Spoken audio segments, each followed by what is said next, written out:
Bismillahirrahmanirrahim. Assalamu alaikum everyone. We are back with another special episode. In this episode, we will be talking to another candidate of mayor for the town of Milton. She is very talented. I've been talking to her off the camera and I've been impressed as for yet, and I want to talk to her in front of you guys as well. We will be asking her a lot of questions, and with me in the studio I have Zainab Azim today. Assalamu alaikum Zainab, how are you? Wa alaikum salam, I'm good. How are you? I'm good.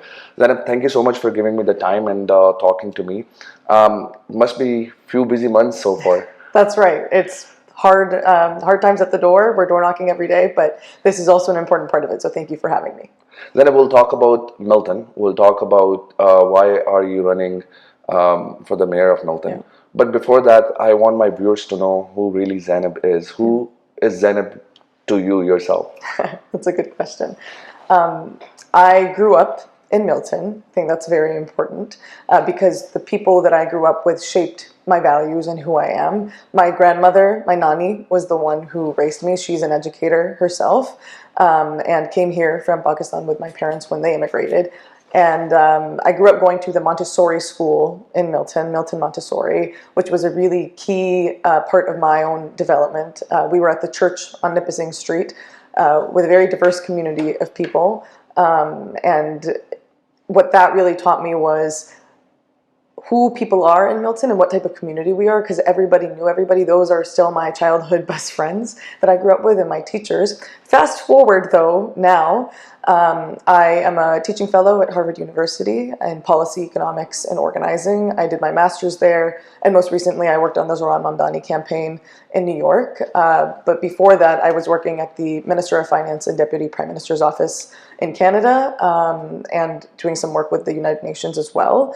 I decided last year that instead of brain drain down south and staying in the US, that I wanted to come back home and invest in the people back home because that is what my family and what my community taught me, is that they crossed another ocean to give us a better chance. We shouldn't have to cross another border, but we should try and bring the gifts that we've been given back home and invest in the people there. So that's a little bit about who I am. All right, I am going to jump in a little bit what you've told us, but before that, I want my viewers to know what's your educational background. I know you talked about Harvard right now, but what did you study as bachelor, and what are you? Why did you move into the educational side where you are? Yeah, so I am actually trained as a neuroscientist. I did a double major in neuroscience and public policy at the University of Toronto. And I did that because I believe in evidence-based policy making. Education is where my heart really is, and making sure that we design systems that are based on facts. When I was doing that program, though, I realized politicians don't always listen to evidence. And so it was important for me. I think you spoke of my educational background. I don't think education just happens in the classroom. My greatest educational experience was on my daily commute. Since the age of 11, I've been taking the GO train from Milton. 5 a.m. in the morning I wake up, coming back 7 or 8 at night. Yes, my parents just left me on the streets of Toronto. I took the GO, the subway, the TTC, and then I'd bus, and then I'd walk. That was my daily commute for 10 years of my life, and I think that was the greatest education in the world. It's where my sense of values comes from, because Milton can be a bit of a protected place. When you are at such a young age exposed to the world and seeing every day on your commute people who are sleeping on the streetcar, asking someone who's double my age asking me for money, you realize that there's something deeply unjust about the world, and that we all have a responsibility, that it's not okay if I'm just okay and I'm doing fine and I'm comfortable, but we all have a responsibility to take care of each other. That's what Milton taught me, but that was my greatest education. Obviously, after I finished my bachelor's and I had some work experience, I did my master's in public policy, focusing on education policy.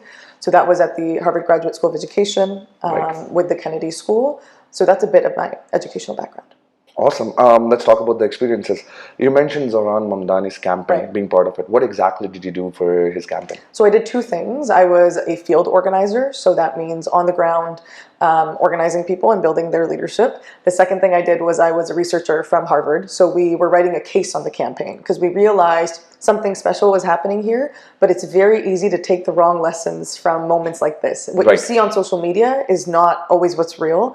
And so right now we are still in the process of writing a book that will come out this fall on on people-based politics, on what really happened on the ground and what are the lessons to take from there. Right, that's amazing. More to your experience, you had worked with the Deputy Prime Minister. What did you do for them, and how was your experience? Yeah, so I worked on the policy team. So I worked on files all the way from international affairs to social services like housing, healthcare, and education. My experience was I saw what government could do when it really listened to people. So I joined the year after $10 a day childcare was passed. Seeing something that had been fought for 20 years be implemented was really impactful. But I also saw, remember this was the tail end of the Trudeau years. So Right. 10 years into government, what happens when there is a sense of arrogance that is built, when you stop listening to people on the ground and start lecturing them about how they should feel. And at that point, I realized I couldn't be as effective where I was. Any point in my life, you're mentioning these credentials, but really it's not about being something, it's about where can we do the most good possible in service of something greater than ourselves. And so I saw government as a place where that was possible, that was really possible, but at that end of time, it really had become a place where we had become complacent and comfortable. And so that was when I decided to leave. Did it change you as a person, like as an individual, like seeing that someone who's being so strong in the government suddenly getting a lot of pressure, and there's, as you mentioned the word arrogance, there was arrogance to it? Yeah. I think I came in very hopeful, and there were moments, nothing is black and white. There were definitely moments of hope where a lot of it's a team sport. It's not one prime minister, it's not one minister. We were all trying to do the right thing. But it had calcified so much to the point where it became harder and harder to do the right thing when that complacency has festered. So I left, to be honest with you, a little bit jaded. Like most people believe in politics, they think it's dirty, they don't want to participate. So I left with that feeling of, I actually have no idea what I want to do with my life anymore, because I'm not sure that I can be as effective here if this is what government means. The Mamdani campaign is where that I had the permission to hope again, which I can come to later. So I think it changed me in that a little bit. I left a little less hopeful than I had come in. So maybe not for the best, but I eventually found it again. Okay, one of the last question about you, and that is coming from the conversation we had so far. Yeah. You mentioned you saw someone twice your age and asking money from you. Yeah. If you had all the power, what would you change to fix it? Well, see, this is what I realized, that no one has all the power to fix that. Not one person. We put all our hopes and fears into an MP, an MPP, a prime minister. I remember my last week at the Montessori school in Milton that I was at, grade 6. I had the same teacher for 6 years, Miss Pauline, and I was complaining about a similar problem. It was climate change. And I complained, I think, for about 10 minutes, and then she respectfully listened and she goes, "What are you going to do about it?" And I said, "Well, I'll write a letter to the Prime Minister, a very angry letter and a petition, and he'll do something." And she said, "No." I said, "What are you going to do about it?" And, every day on that commute on the GO train, when I left that school, and I'm seeing this happen, you are taught as you grow up, and this happens in the education system here, Right. You have children, you are taught that you have to wait to be something to do something. You have to wait to get to some position or some place with power in order to do something. And it was even in your question. To make a change, yeah. To make a change. Yeah. What I have realized over all these experiences that I've been through working in government, at the UN, at the Harvards of the world, is that the power to do something is not somewhere out there. It was the reminder back at that Montessori school that in order to change that condition, every single one of us has to take responsibility for our community, because power is not in some person, it's in people. When we look at history, how has anything ever changed? It's not because someone just signed their pen. People saw it as a problem, and they brought their resources and their gifts together, whether that's their time, their 2 feet, their tongue and the languages they speak, to pressure to get things done. So when you said if I had the power to change that, it's like one person can't do it alone, and that's what I was missing. Is the theory of change was one person, when you get power you can do it. Doesn't work that way. So to me you would build a movement of people that would make that possible. That is a very beautiful answer, very, very democratic in its way, that the power is in the people. Yeah. Brilliant. All right, Zainab, let's jump into the tough question. Yeah. Why are you running for the mayor? It's a great question. Let's be very honest. I told you that I left government a little bit less hopeful. And so when I first floated this idea in my mind, the answer was absolutely not. And I thought about when we won the election in November, look, my plan was I'm going to stay in New York, I'll work in government and deliver on the hope that we had built because we didn't want to fail people. And then I'll go do my PhD. That was the comfortable plan. That was the offer that I had on the table. And when we won, you know, as I said, values are very important. My mother was the one who asked me the question of, you know, I've hopped around. I've been a researcher. I work in neuroscience. I've done nonprofit work. I've worked in government. She said, you finally found what you want to do, which to me was building the capacity, what I just said. You said, you know, how do you have the power to change all this? Building the capacity of people to build their leadership to make these changes happen, whether that's through education or otherwise. I knew that's what I wanted to do. She said, where do you want to do it though? And okay, that would have been my next question. Why did you then leave the New York? yeah, so exactly. Where did you want to do it? Yeah. And I wrote a 10-page reflection paper to myself because it's not an easy thing to give up a life that you've built, an opportunity that seems like a dream. But in that 10-page reflection, I really thought about what matters most. Right. And the fact that we grew up in a faith tradition that teaches us that everything you've been given, all the education that you just mentioned, the experiences, you don't own any of that. That's not yours to make your own life what you want it to be. It's a responsibility. It's a trust of how are you going to use it in service of something greater than yourself. Right. I believe in an afterlife and that we're going to have to answer that question. And when I thought about that, yes, New York was the comfortable path and it would have felt fulfilling. But the number one question in organizing, and in this book that we will propose to people that's coming out in the fall, is who are your people? Who are your people? And that does not mean one ethnic group or community. It means who are you fighting for? And I realized very quickly when I even just that one question, New York is a great place to learn and to gain experience, but those are not my people.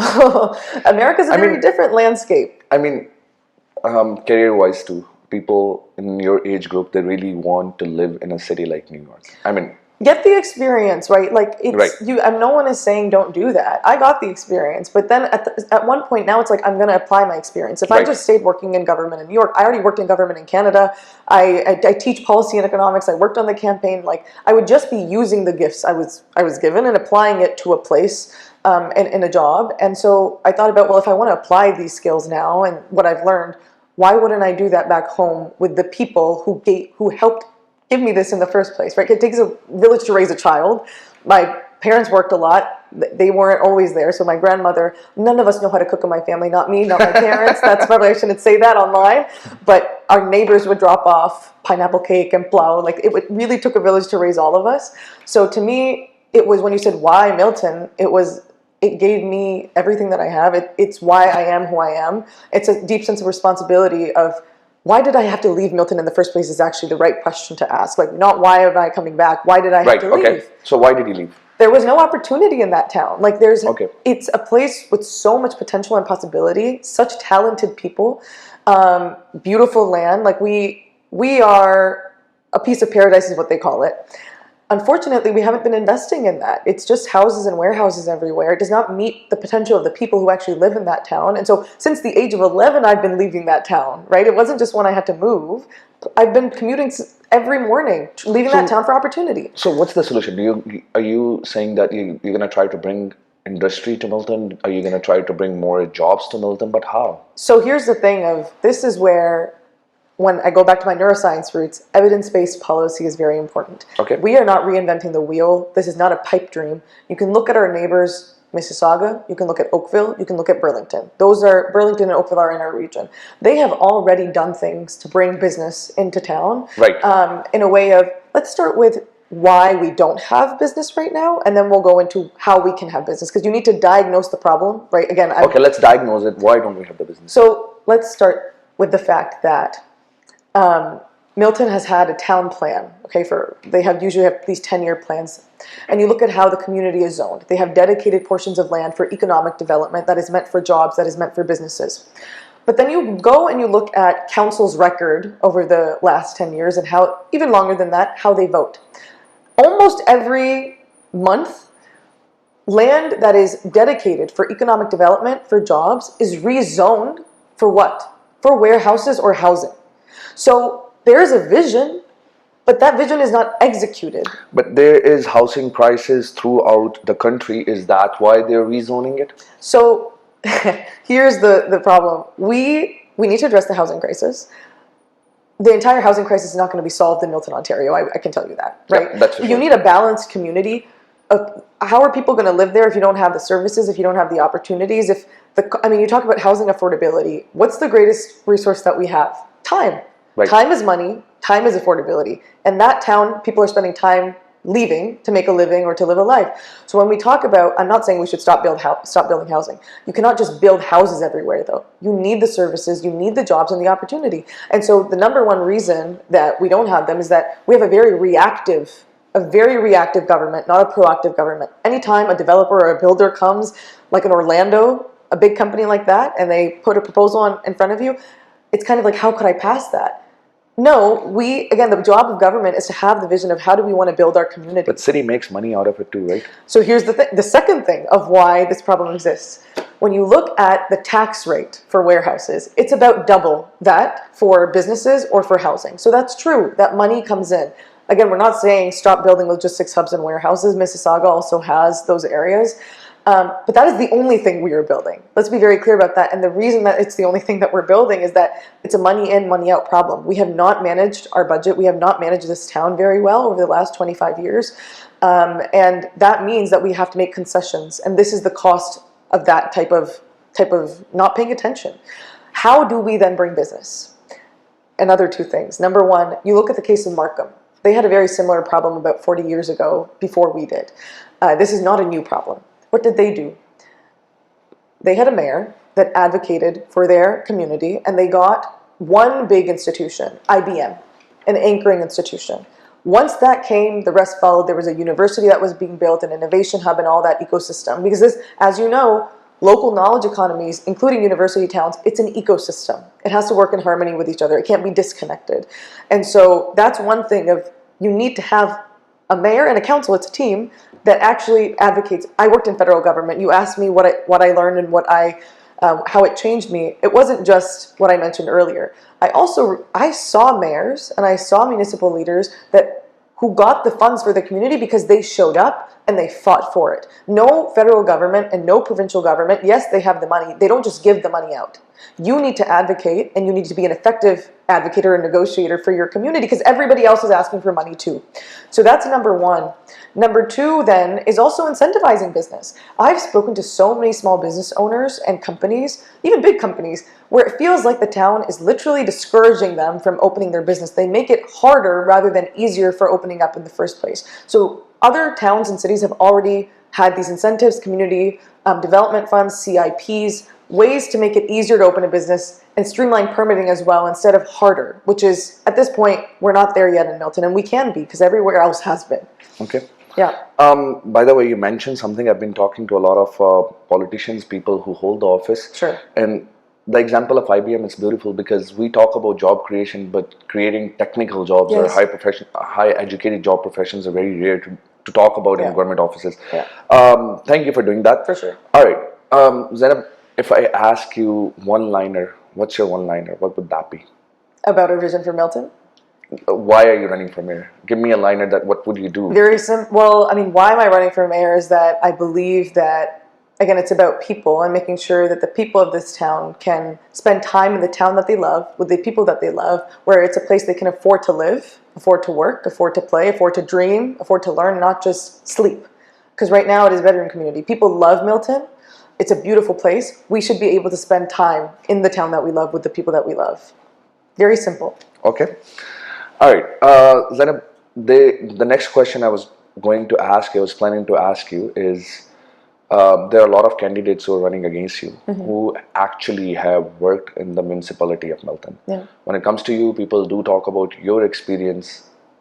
You might be experienced, but your experience is not directly related to the city of Milton. Sure. How would you answer that question?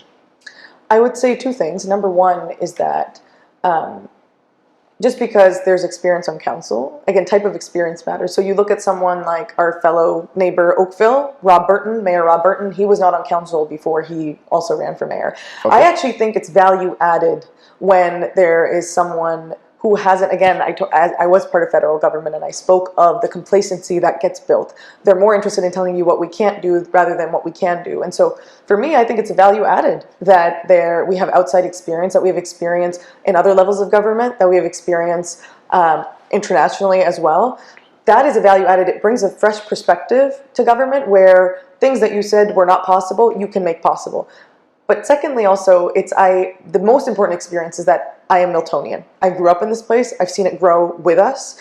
I've seen it change. I've seen the beauty of it, and I see what we can do better. And so this question about local municipal experience, those who already have that experience look at not what they are. It's not a position that you hold. What have you done and delivered? That's actually a better question of, you've had the chance. What have you shown us? And for us, it's even without being in municipal government, what have we been able to do? You can look at our initiatives like Learn to Lead, which is a leadership institute we started. It's a free program where we're developing community leaders in this town, creating opportunity. We do university fairs, career fairs that the town is not doing and supporting and facilitating. We're doing that as private citizens without even being elected. So imagine what we can do when we have the tools to deliver. So one would argue, then why are you running for municipal? Maybe you should run because you're doing a lot of work on the educational system, which is a provincial, it comes under provincial jurisdiction. So why not run for province or for federal government? That's a good question. So again, I've worked in federal government and I understand how the system, I mean, we plan budgets for the country. So understanding that they have the money, yes, but the actual tools to deliver, the on the ground doing the work. Local municipal government is not a shiny thing. It is federal and provincial, but they do the most work. But they do the work. Yeah. They are, and that's what I just told you. But the whole story of my life, every experience you just spoke of, was not one of what am I trying to be. If I wanted to be something, I just climb the ladder and stay in one place. But really, it's where can we have most impact and what can we do? That is the guiding question of my life. It's the question that Miss Pauline, my elementary school teacher, asked me. It's the question that my faith asks me. Of deeds are more important than just belief. They come together. So for me, this is where we can actually do the work and deliver for people. Right. That leads me to my next question. As I said, I've interviewed a lot of people sitting in the office. Sure. There's a huge gap in the knowledge of people when it comes to jurisdiction of municipal jurisdiction, provincial jurisdiction, and federal jurisdiction. People do ask a federal MP that why is the education system bad, although it's out of their jurisdiction. And similarly, that's a lot of challenge. And let me be honest here, I believe Milton is made up of a lot of immigrants as well who have become now citizens of PR. Sure. And they might not have taken those courses which are taught in high school, like civic course, which tells us about the details. What would you do about it? How would you educate people? Because people will come to you and ask you questions which is out of your jurisdiction. Yeah, and on the point of that, even people who I grew up here, our civic courses can use a little bit of work in terms of jurisdiction. I completely agree, and thank you for saying that. Yeah, of course. You have children, so I'm sure you will I've taken the courses too, right? So Yeah. So the point about this, again, I'm an educator, so education is very important, but it's all about meeting people where they're at. That's what the best educators do, is they meet people where they're at. So it's not about lecturing people about, and this often happens when people come with a problem to their representatives, the buck is passed on. It's just, oh, that's actually provincial, it's local, it's not my problem. Go to them. Now, the best way to handle this is actually the way that governments are supposed to work, the way that federalism is supposed to work, is partnership. So if someone comes to us and a lot of people complain about healthcare, a lot of people complain about education, which you're right, is not purely a local mandate, it is provincial. Our job is not to say, okay, that's actually provincial, go them. What we've been doing is, number one, we think about what can the local do. So for example, with healthcare, there are municipalities that have implemented technology to streamline the ER system, for example. That is something that we can work with our partners to do. But number two, it's, okay, someone brought a problem that isn't technically our jurisdiction, but it is our responsibility to solve people's problems. So work with them to advocate with our local partners, with our provincial partners, with our federal counterparts, to get the work done. It's not just go off and go do it yourself. As a mayor, your job is to be with the people. You're closest to the people. They come to you because they respect and they trust you. Don't break that trust by saying it's not my problem. Go with them and fight for the things that they want with your counterparts. Work with your counterparts to make that happen. Okay. Yeah. Another question I wanted to ask from your conversation, you talked about effective negotiation with the provincial and federal government. Let me be blunt here. The mayor of Milton is very experienced. He's one of you can say he's one of the most experienced mayor. Do you think he's not able to do that as Miltonian? Not as a candidate, by the way, because I know he's running against you. So as a Miltonian, do you think he could do better? I will say that I respect Gord a lot. He, again, to me is like Grandpa Gord. I've known him since I was 2 years old. So I have lots of respect for Gord. And I meet with him every other week to learn from his experience. So I am not going to go after his experience. There's lots to learn from everybody. What I will say as a Miltonian is that I have felt that, yes, that we have not been fought for, that we have not been getting our fair share from the provincial and the federal governments. You look at any other municipality like a Burlington or an Oakville, or even Brampton has its problems, they get millions and millions and millions of dollars. Yes, I know that we also get some grants, but I'll give you one example, transit. Milton hasn't even been applying to some of the grants that are available for transit, and then we say, oh, this is how it is, the system is bad, when we haven't even been trying. So I look at the policies and the problems and how it impacts us in our daily lives. I have not felt, it's a team sport, it's not just the mayor, I have not felt that the town has been fighting for our fair share from these levels of government, because I worked in federal government while he was also mayor. Not once did I see a proposal on our desk, not once did I hear about Milton actually advocating or fighting for something other than from our federal counterpart. So to me, lots to learn from anyone with that level of experience. But as a Miltonian, I feel that we deserve more. Okay. Zainab, we're running out of time, but I'm enjoying this conversation so much. I have still so many questions, so I'm going to... You can ask them and cut them out later. later. Yeah, we'll keep going. So let me ask you, the next question I wanted to talk about is, you mentioned just Brampton, and I talked about a lot of immigrants. At least on social media, by the recent interviews I have done, I'm seeing a lot of hate for you. I've actually read the comments like deport them all. How does it sound? How does it sound to you? Do you think Milton is actually ready for a brown woman, a Muslim brown woman, to lead them as a mayor? You know, with our team of 200 volunteers, we've been knocking doors every single day, meeting with community members in their face, like right at the door, not online, not on social media. And growing up in this town, our family runs a small business. I know that the people of this town are good people. We have shared values and shared vision. They do not judge people by the color of their skin. There are people who are curious at first if they've never interacted with someone who looks like you. But I've never experienced any sort of racism meeting with people in person.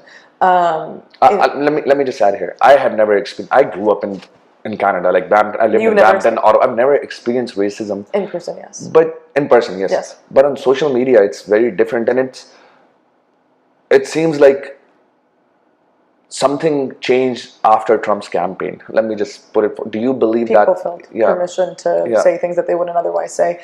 I think it is easier for folks to hide behind a screen and say things online. And you know, I don't know who these people are. I don't even know if they're Miltonian, to be honest with you, because you don't know who's commenting on what. And I think that the best way to, again, I like to diagnose the problem and then do something about it. The best way to address those types of things is to show people who we are, to show people that we care about the same things that they care about, that we have the same families that they have, we have the same values that they do, and ultimately that's up to them, how they behave and what they think and what they decide. But to me, from my experience, I have not felt that. I tend not to go online and look at things because I really do think it's a lot of noise. We started, it's called Meet Milton, which is not a political thing. The mayor was my first interview, by the way, to show people that even we are very different in our age, in our race, in our backgrounds. But something that he said, the first thing he said to me was, we're all immigrants. Because his great-grandfather also immigrated to Milton. So to me, I'm not interested in ruminating on the comments and all that. To me, it's how can we show a different story? We are, again, already doing that through storytelling and doing these interviews with people in the town of we are very different on the surface, but we have very shared values inside. I've talked to other officials, as I said before, other candidates as well. Everyone just says that we just ignore the noise. You give me a different answer. You're saying you have to do something about it. You have to do something about it. Yes. You have to show them we are like you. Show them. Okay, that's an approach I actually appreciate as well. Talking about that, the noises, there's a noises about you as an individual too. Sure. And let me be honest, people say that you how do I ask this question? You are forward because of your parents. You're coming forward because of your parents, or your family is involved. That's why you're coming forward. What do you feel about that? Do you feel hurt as an individual that you're a person of your own? I actually find it, if anyone who knows me and knows my family, they would find it funny, because had it been my parents' way, I told you I'm trained as a neuroscientist. Yes. I would be a doctor right now. Right. Any Pakistani parent's dream is that their child becomes a doctor. Yep. So the one thing that I am known for, and my team knows this, it is both a blessing and a curse. I'm quite strong-headed. I'm strong-headed not on positions but on principles. The things that I believe in, that I value, I will never, ever come down on. Look, last year I was supposed to go to San Francisco to work as an AI consultant. That was the path. But I found something that resonated with my values in New York, and because my mother said, why didn't you just go and make some money there, and it would have been a more comfortable life.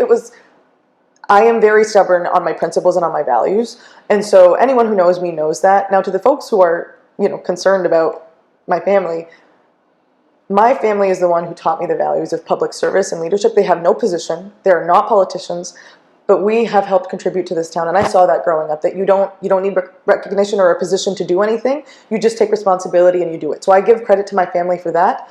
In terms of making decisions, yeah, I am my own person. I think that, that is a projection of how people see the world. I cannot control that. But, this isn't, you cannot go, anyone who has gone through something like this, you cannot go through the daily struggle of what this is and the daily hope of what you see without having a very firm conviction. But does it bother you at all? Hold on. Before I ask you this question, let me just add this. It's actually not a bad thing that your family is backing you up. It's a positive sign. No, I'm great. You cannot do anything without support. Yeah, exactly. But does it bother you when people talk about it in negative annotation? Again, as I said, I'm very stubborn, so it doesn't bother me personally. What it bothers me for all the other girls out there, for all the other women out there, that you're saying this about me, but it's not about me.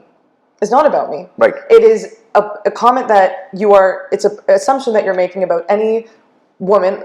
It doesn't matter if I'm a Harvard graduate. It doesn't matter if I teach at Harvard. It doesn't matter if I worked in the Deputy Prime Minister's office. It doesn't matter. This is the reason that I actually decided to run now. People ask why now. I said I'll do my PhD. I'll go do all these things. I'll get all these 40 years of experience. It will never be enough for some people. It will never be enough. So it's, for me, it doesn't bother me because honestly, I don't care. I don't take it personally. It does bother me if it impacts another girl out there that limits their imagination and possibility of what they can do because someone's criticizing them for even how competent they are, that someone else is controlling them like a puppet. I think that's what bothers me, and that's why I do these things, and we do these leadership development things. Of mentorship is so important. So no, it doesn't personally bother me, but yeah, I do take issue with it for other women who might be affected. I understand. That's why I asked, because it somewhere it hurts the ego of the individual that, wait, I am a person of myself. Only if you give permission. Only if you give permission. Only if you give consent. Okay. I don't give consent to that. So, and I know who I am. I'm very firm in that, and people know too. So it doesn't bother me. All right. Another accusation I heard about your campaign is that you're trying to mimic by your experience from Zohran Mamdani's campaign, and you're running your campaign like he did. This is precisely why we are writing this book for people, because anybody who was not working on that campaign or was there on the ground will make this mistake of looking at the surface level without understanding what underlies it. The reason that the Mamdani campaign, and I'm working with Dr. Marshall Gans, who ran Obama's first campaign. Right. The reason that those campaigns were movement-based campaigns, it's not the copy-pasting of tactics. And the book is not going to be a blueprint of this is how you run a campaign. The foundational thing is authenticity. It has to be real to the person, right? I am not a Mamdani, okay? He's very extroverted, and I'm actually an introvert. That's New York, this is Milton. I'm a completely different person. By the way, as much as I've talked to you so far, I don't think you're an introvert at all. Well, introvert doesn't mean we're socially anxious. It just means that it takes some energy out of you. Yeah. And so the number one thing is authenticity. I'm not trying to be a Mamdani. No one is trying to be an Obama, because you can't. And that defeats the entire purpose of a campaign, because the reason that it was so refreshing was not just that, oh, it's Mamdani. It was because it was real. It felt real. It felt authentic. It felt genuine. It didn't feel scripted. It didn't feel like it was about one person in the first place. So, to the extent that we're campaigning like Mamdani, the foundational principle is, this is a campaign that is focused on people.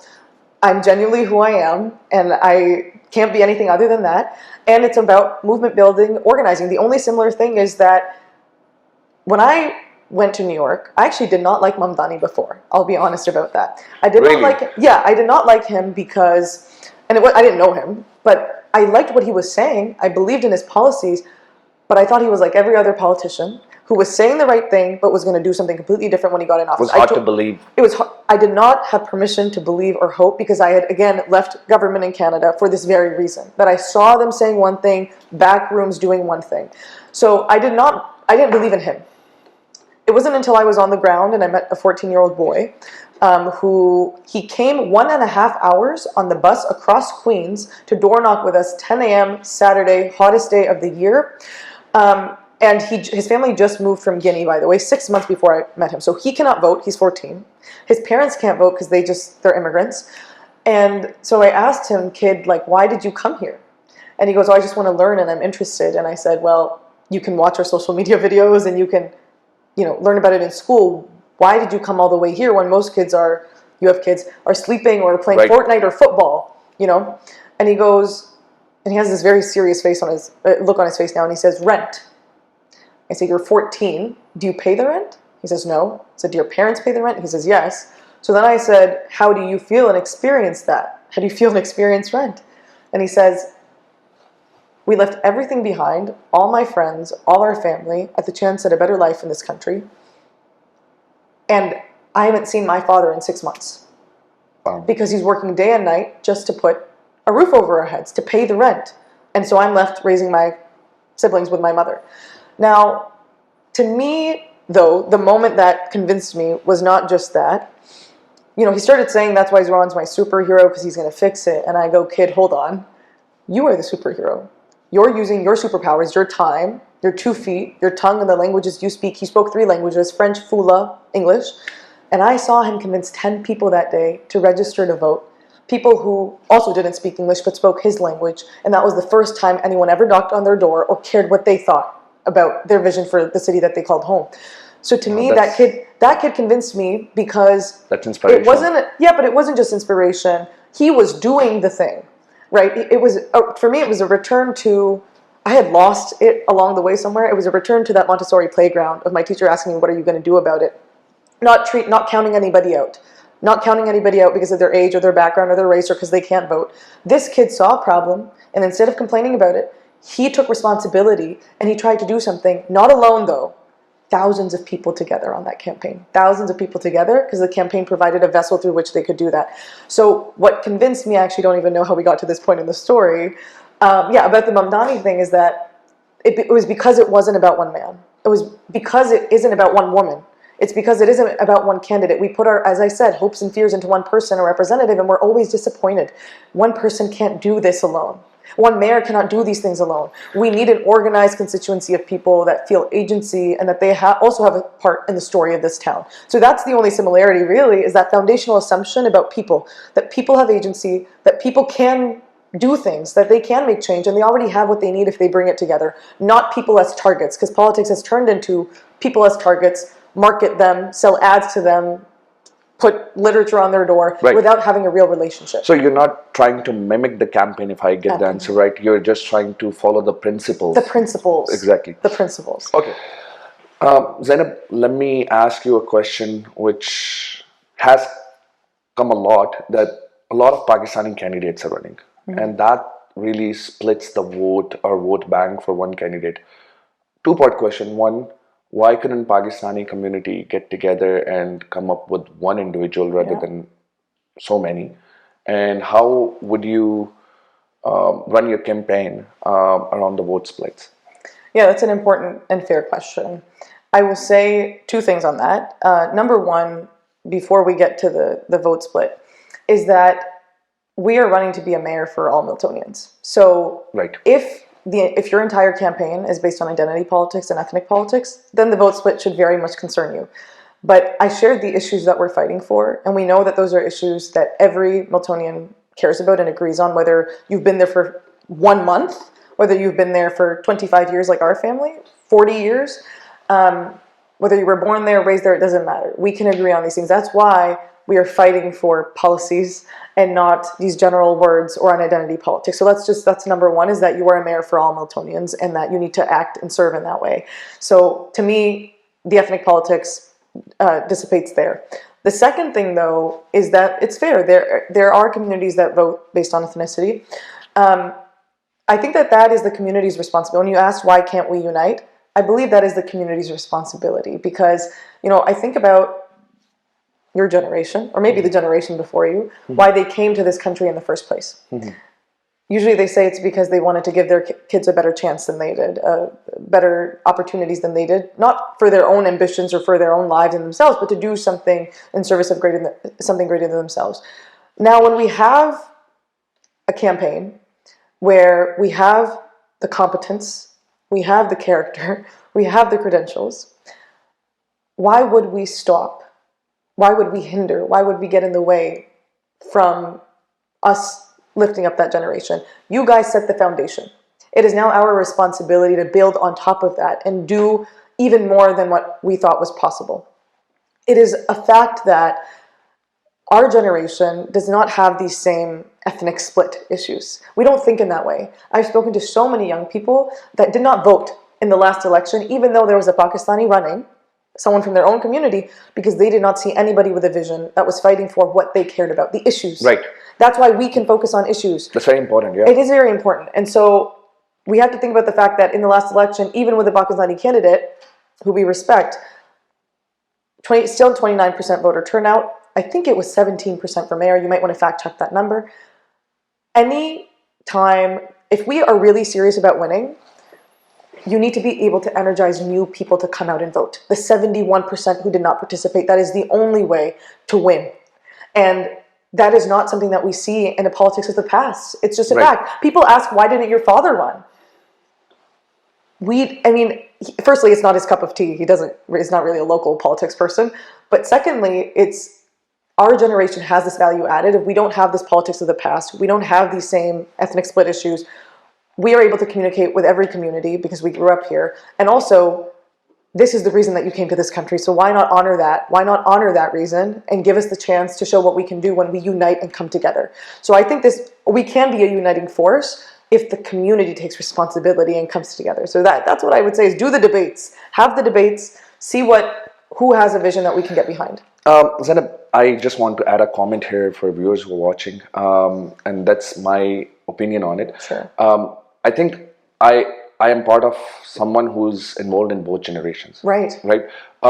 People before us, they do think very differently. And when I went to high school and people who grew up here, they think very differently. Yeah. So I feel there is very obvious gap in moral and ethical approach to the system. Sure. That being said,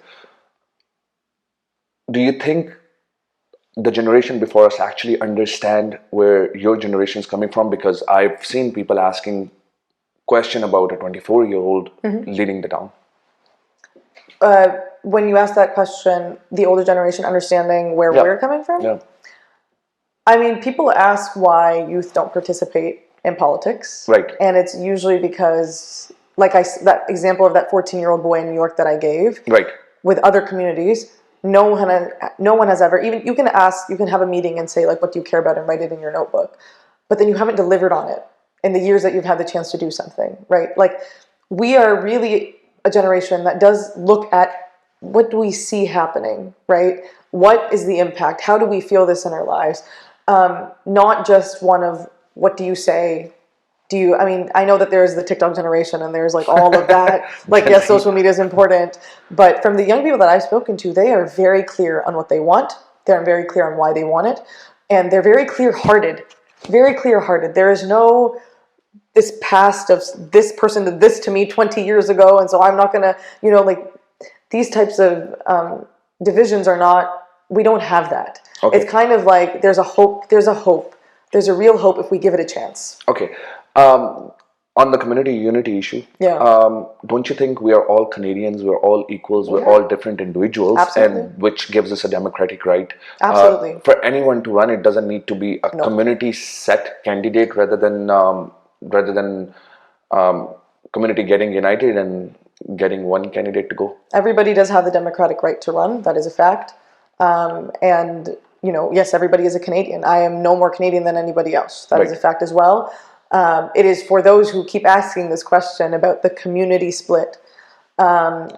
I mean, it's more of Pakistani community we're talking about here, right? Yeah, the Pakistani community. I mean, there's a vote split another way as well when you look at it in Milton.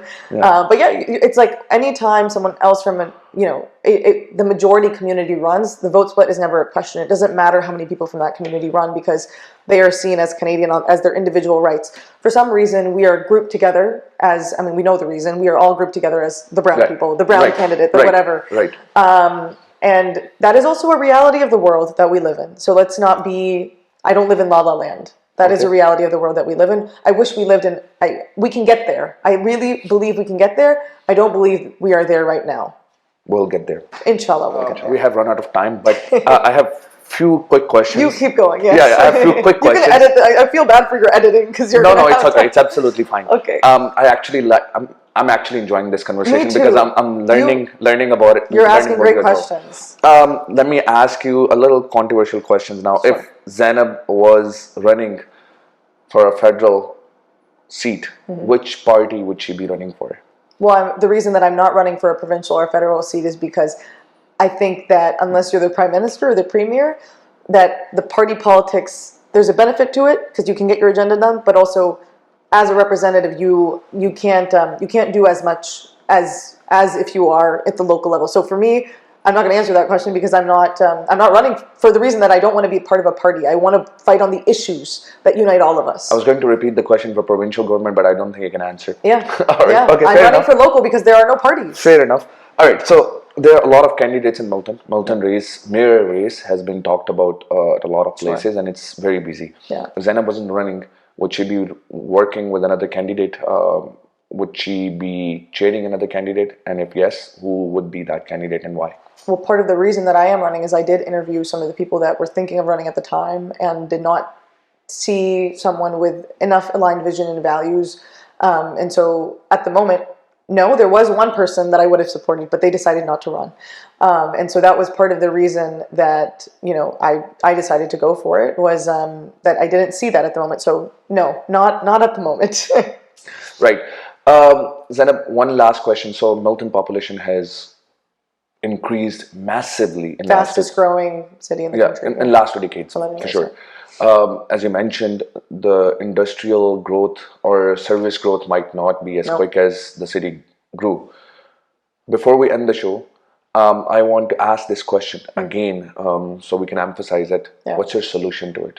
Yeah, so I don't think you're going to get this on camera, but it's very clear that our platform is 3 main things. Right. And these are all interconnected things when we talk about them. They're not separate. Okay. When we say that we're trying to give people time back, the most precious resource that we have for the things that matter most, there are 3 ways that we do that and that we build these services for that growth. People say the word infrastructure and affordability all the time.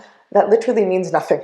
So very specifically, the top 3 things. Number 1, when we say careers close to home, that means investing in small businesses and startups in this town, keeping the zoning, incentivizing, removing the barriers and the bureaucracy so that they can easily open up, having office and retail space, which we currently do not have, so that business can come, and building an education village with the Innovation Hub. We've been promised the education village. It won't be done until 2050. We know that we can do it faster and better.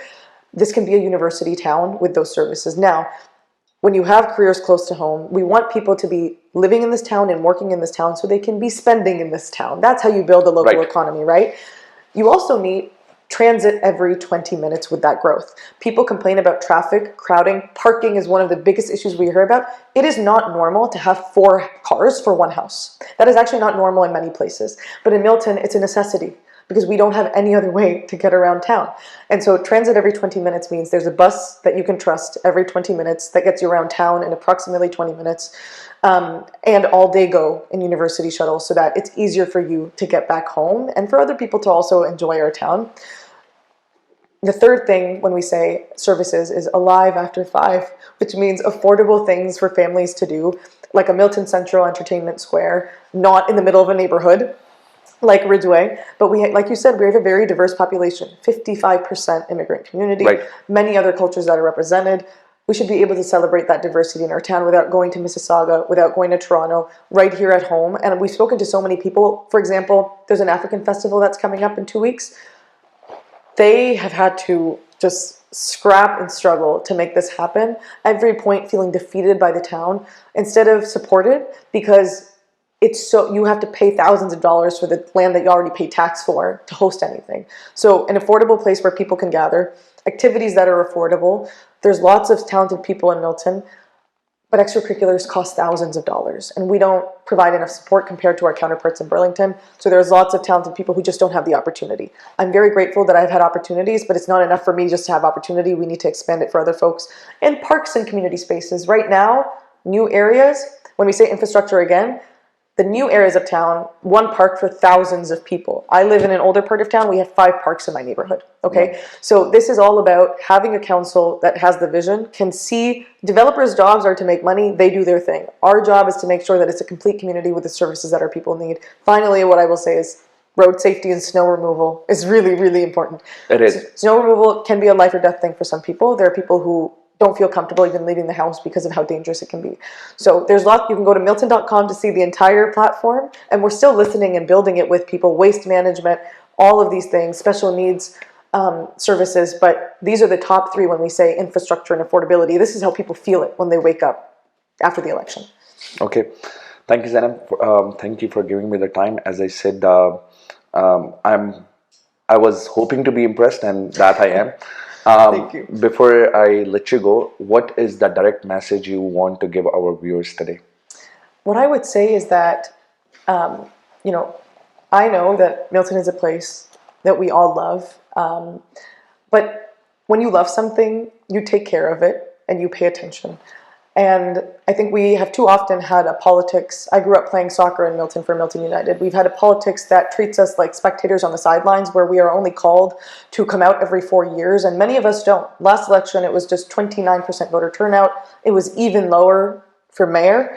What our campaign is trying to do is to call people to be active participants on the pitch, where we're not just asking for your vote on October 26th. We are asking for your voice, for your vision, for your values at every point throughout this campaign and after, by knocking on your door, speaking to our volunteers, coming to the events that we're hosting, the town halls, the Meet Your Street socials and picnics, all these opportunities to connect with our neighbors, because one person cannot do anything alone.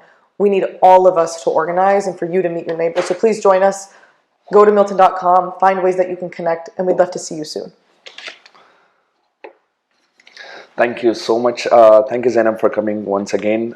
This was another special episode on Al-Jallal Studios. I was very impressed by the conversation I had with Zainab, and I'm sure I'm going to have more conversations with her, because I have questions now personally, at personal level. Please, it's very important for everyone to support the democratic system. The outcome in the municipal election is a little low. I'm requesting everyone to go out and vote on the election day. And if you agree with Zainab's opinion and her approach, please go out and vote for her. We will be bringing more mayoral candidates and municipal council candidates to you in this podcast. For now, this was the episode. This is Salman Arshad. See you next time. Assalamu alaikum. Thank you.